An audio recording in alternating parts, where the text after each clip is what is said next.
തന്ത്രിക്കെതിരെ ശക്തമായി കേരള സമൂഹത്തിന് മുന്നിൽ വന്ന് പറഞ്ഞത് താങ്കളാണ്. ഈ വിധിന്യായം താങ്കൾ വായിച്ചു കാണുമെന്ന് ഞാൻ പ്രതീക്ഷിക്കുകയാണ്.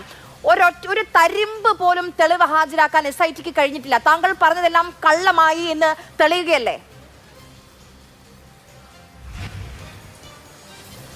തീർച്ചയായിട്ടും അല്ല. അത് ബഹുമാനപ്പെട്ട ഹൈക്കോടതിയുടെ ദേവസ്വം ബെഞ്ചിൻ്റെ ഒരു വിധി അല്ല, അതിൻ്റെ ഒരു പരാമർശം വരുന്നവരെ നമുക്ക് അങ്ങനെ കാണാൻ പറ്റില്ല. കാര്യം ഒരു കാരണവശാലും തന്ത്രിയെപ്പോലെ കേരളീയ സമൂഹത്തിൻ്റെ ഹൃദയത്തിലും ജീവിക്കുന്ന അയ്യപ്പൻ്റെ പിതൃതുല്യനായ ഒരാളെ ആ മകരവിളക്കിൻ്റെ കുറച്ച് ദിവസങ്ങൾക്ക് മുമ്പ് ഇതുപോലത്തെ ഒരു SIT കയറി അറസ്റ്റ് ചെയ്യും, ഒരു തെളിവില്ലാതെ അറസ്റ്റ് ചെയ്യും, ഒരു കാരണവശാലും വിശ്വസിക്കാൻ പറ്റത്തില്ല. ഉറപ്പായിട്ടും അവർക്ക് മൊഴിയുടെ രൂപത്തിലോ മറ്റെന്തെങ്കിലുമൊക്കെ രൂപത്തിൽ അവർക്ക് തെളിവുണ്ടായിരിക്കാം. ആ തെളിവ് നമ്മുടെ മുമ്പിലില്ല.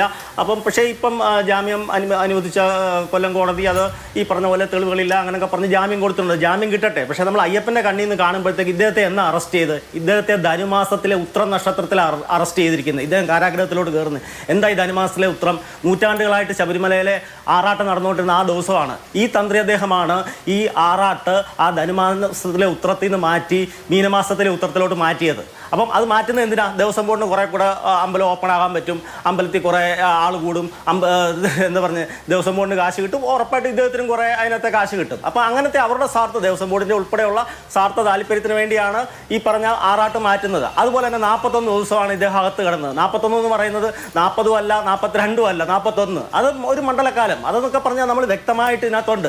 പിന്നെ അതുപോലെ തന്നെ ഈ ബഹുമാനപ്പെട്ട കൊല്ലം കോടതിക്ക് അറിയത്തില്ലേ ശബരിമല ക്ഷേത്രം പത്തനംതിട്ട ജില്ലയിലാണ്. ഇദ്ദേഹത്തിൻ്റെ ജാമ്യത്തിൻ്റെ വ്യവസ്ഥ എന്തിനാ പത്തനംതിട്ട ജില്ലയിൽ കയറാൻ പാടില്ല എന്ന് പറഞ്ഞ് വെച്ചിരിക്കുന്നത്? പത്തനംതിട്ട ജില്ലയിൽ കയറാൻ പറ്റില്ല എന്ന് പറഞ്ഞാൽ അദ്ദേഹം തന്ത്രിയായിട്ട് ഈ കേസിന്റെ അന്വേഷണം തീരുന്നവരെ തന്ത്രിയായിട്ട് അദ്ദേഹത്തിന് പ്രവർത്തിക്കാൻ പറ്റത്തില്ല. നവംബറിൽ അദ്ദേഹത്തിന്റെ അവകാശം വരുന്നതാണ്. അദ്ദേഹത്തിന് കയറാൻ പറ്റുമോ ഈ ഒരു ജാമ്യ വ്യവസ്ഥയിൽ?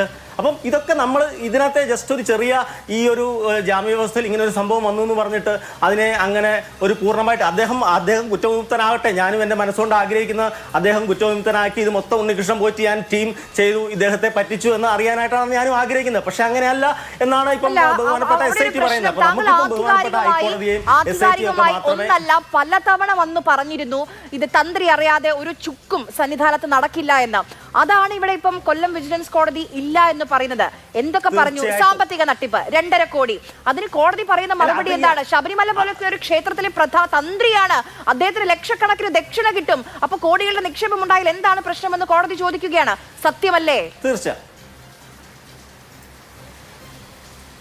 തീർച്ചയായിട്ടും. അതായത് തെളിവുകൾ എന്ന് പറഞ്ഞാൽ ഇതുപോലത്തെ ഒരു ഗൂഢാലോചന പോലത്തെയും ഇതുപോലെ കാലാകാലങ്ങളിൽ നീണ്ടു നിൽക്കുന്നത് ഇപ്പം 2 കേസ് മാത്രമേ എടുത്തിട്ടുള്ളൂ. ഇനി ഒരു 10ഓളം കേസ് പുറകെ വരാനുള്ളതുമായ ഒരു കേസിനെ സംബന്ധിച്ച് ഗൂഢാലോചനയായിട്ട് ബന്ധപ്പെട്ടൊക്കെ തെളിവുകൾ ശേഖരിക്കുക എന്ന് പറഞ്ഞാൽ വളരെ ബുദ്ധിമുട്ടാണ്. പിന്നെ അഡ്വക്കേറ്റ് രാമൻപിള്ളയെ പോലെ അല്ലെങ്കിൽ ആളൂരിനെ പോലെയൊക്കെയുള്ള വലിയ പ്രഗത്ഭരായ അഡ്വക്കേറ്റ് വന്നാൽ അവർക്ക് കറക്റ്റായിട്ട് ഇതൊക്കെ ഫ്രെയിം ചെയ്യാൻ പറ്റും. അതിനകത്തൊന്നും ആർക്കും തടസ്സമില്ല. അദ്ദേഹം പുറത്തും വരട്ടെ, അദ്ദേഹം അതിനകത്ത് കുറ്റവിമുക്തനും ആകട്ടെ. പക്ഷേ അദ്ദേഹം പൂർണ്ണമായിട്ട് അഗ്നിശുദ്ധി വരുത്തുന്നത് യഥാർത്ഥത്തിൽ ഈ പറഞ്ഞ ദേവസ്വം ബെഞ്ചിന്റെ കയ്യിൽ നിന്ന് കാര്യം അദ്ദേഹം അറസ്റ്റിലായിട്ട് 41 ദിവസത്തിലേക്ക് 2ഓ 3ഓ അവരുടെ ഉത്തരവുണ്ടായിരുന്നു. ഈ 2ഓ 3ഓ അദ്ദേഹം 41 ദിവസം ജയിലിൽ കിടന്നതിന് പരിഹാരമാകുമോ?